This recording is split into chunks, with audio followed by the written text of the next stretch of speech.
What is up and welcome, ladies and gentlemen, to another edition of Worth a Watch with me, Anthony Flores. It has been quite some time since I've done any form of video, and I've been wanting to do a video so bad already. And what better way to start off the year than talking about a comeback? Oh yes, M. Night's back, people. How the wow, like I would have never saw this coming anytime soon. So many people have been bashing this guy, destroying him, and just, oh my god, it's been a bloodbath. I don't blame a lot of people. I mean, Last Airbender was fucking terrible. After Earth, I didn't even bother seeing that. I heard it was more boring than bad, but I did see The Visit. That was a pretty interesting little movie. I thought it was fun and uneasy dread feelings that were kind of lingering throughout that whole movie. Made it very creepy. It had some good atmosphere. And the kid actors were pretty solid too. And so M. Night's been slowly creeping back, you know, from, well, the hell on earth that he created for himself. Now we have Split, starring James McAvoy. And for the life of me, I feel so bad I forgot the other young actress's name, the two main characters in this movie.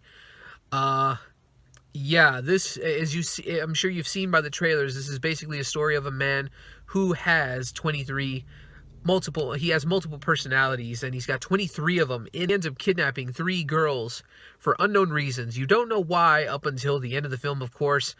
And there is this whole lingering factor that some of the personalities are aware that there is a 24th personality coming forth and coming into the spotlight, if you will, and wanting to do something to these girls. And that is the whole just dread and tension and that claustrophobic feeling that M. Night captured very well throughout this whole movie of what these girls are going to try to do to escape.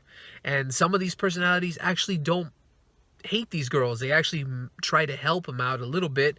So it's a very nice tug of war back and forth, and James McAvoy at the center of it all. Holy shit, give this guy an Oscar right now. James McAvoy truly became these different personalities. Whether it came down to the mannerisms, there is a slew of things that he did so well as these different personalities within this one man. The other main actress in this, I didn't recall her name. I should have done more research on this shit. The other thing is his therapist, his doctor, little by little also understanding that there is some weirdness going on within his personalities. And so it's very interesting to see that this was taking everything psychological very seriously, especially with people that do have a DID, dissociative identity disorder. That's what most people just say, a split personality disorder, but that's a more clinical term for it. The little bit I've studied, I've understood of it. Very interesting. Shit gets very real very fast, and a lot of terrible things happen to these girls, and I won't spoil anything for you here up until, we'll talk spoilers in a second, but when it comes down to it, this movie is very well directed. M. Night, I've never been a true huge fan of this guy. I've enjoyed his earlier movies like most people have, whether it's anything from The Sixth Sense, his breakout debut, to Signs, Unbreakable, and of course most people realized around The Village things started getting a little weird, and then Lady in the Water, nobody saw that, including myself, and The Happening. Hot dogs. They were apparently his favorite food and on his mind a lot, I guess, when he wrote that in the script. Talking about hot dogs. Whole character, just loving hot dogs. It's fucking insane. And when it came to The Last Airbender, I mean, shit. Like, what was that? I don't know. Just as a general blockbuster, that was, wow, that was pretty bad. And I've never even seen the series, to be honest, so that could be... Some of you may say, blasphemy, Anthony, how have you not seen it? I've seen bits and pieces, but I've never truly gotten into the series. After Earth happened, now we're here. So it's an interesting timeline, just talking about the guy himself and not just the movie, because again, I don't want to spoil anything up until right now. You've been warned. See the movie, then come back if you'd like, and spoilers here right now. This movie right here is my favorite of his, to be honest, especially of his earlier movies. This is my favorite. This is the only one I own of M. Night Shyamalan. I loved this movie. The philosophical perspective that it gave on superheroes is really freaking nuts, and especially that it was such a grounded film, not even acknowledging this is a world of superheroes per se up until closer to the end of the movie as well, and realizing that superheroes and supervillains are real. It was such an intense, great, and provocative movie.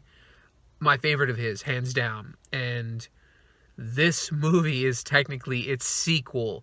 That is the twist. That is like, for those of you who are like myself thinking, where's this twist? Like, you could feel the movie starting to wrap up when the 24th personality, the Beast, finally took over, and other multiple personalities that were helping that personality come forth into the light, as they call it.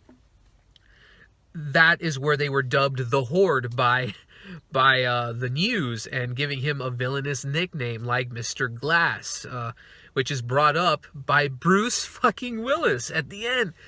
Just literally panning into a diner, and you see the news report going on about James McAvoy's character, and you just see people just saying, wasn't there some psycho freak that got put away like this guy? And Bruce Willis just says, yeah, his name was Mr. Glass. And that was cut to black. Oh my God. I literally just shouted, oh my God, in the theater. I'm just like, what? What? I have never been so surprised and this happy of a feeling, where M. Night just created a superhero franchise, but in the most subtle and just shocking way. I know in a technicality that's not a twist like his usual stuff. Like, we all know him, like from Robot Chicken. What a twist. Like, it wasn't that kind of a twist. The twist is the guy created his own franchise without us even knowing it was going to happen. That is unbelievable in this day and age of the internet, and that is where it makes the movie click so much better together. It's great on its own without even knowing anything about Unbreakable. It's a great thriller. It's very just unnerving. It's very intense, and all around you feel for the main actress in the movie, her character just trying to survive, because sadly, again, spoilers here, the other two acquaintances of hers do end up dying at the hand of the Beast. He eats them for fuel? I don't know. That's one of the few flaws I did. I couldn't remember what happened with that. I didn't know why he has to eat people. I missed something there. Either that, or maybe the movie didn't explain that. So little things like that, if I had to say flaws, are there like that. But oh my God, I mean, this movie, holy shit. And now I'm very curious, because his plans are set to make a third Unbreakable movie. This was a super villain origin this time around versus Bruce Willis's origin as a superhero. It's interesting how they kind of woven in actual psychological and clinical stuff with a lot of these over-the-top superhero tropes and supervillain tropes. I thought it was so interesting. It was very engaging. It was very intense. And on its own, it's a dang good movie. I encourage you to see this. You don't have to watch Unbreakable. That's the beauty of this movie as well. You don't need, there's not constant references like a lot of Marvel and DC movies do that nowadays. Just blowing my mind. I'm reiterating myself, but I'm sorry. I've never been this surprised and so happy. And again, I was never a huge M. Night fan, but I'm happy he's back. I hope he creates more awesome thrillers and smaller films. From what I can see, blockbusters are just not your thing.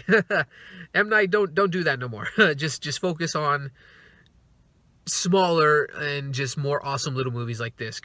That's my thoughts on Split. I hope you all enjoyed this, ladies and gentlemen. I'm happy to be back. I feel like I feel a bit more renewed than usual. I feel happier doing things like this. I really needed to take a break, a very long break, and I really feel like I can do this, start this up again. Either way, happy to be back. Don't forget to like, subscribe, and all that other good stuff in between. So thanks again for watching. I'm Anthony Flores with Worth a Watch, and keep going to the movies.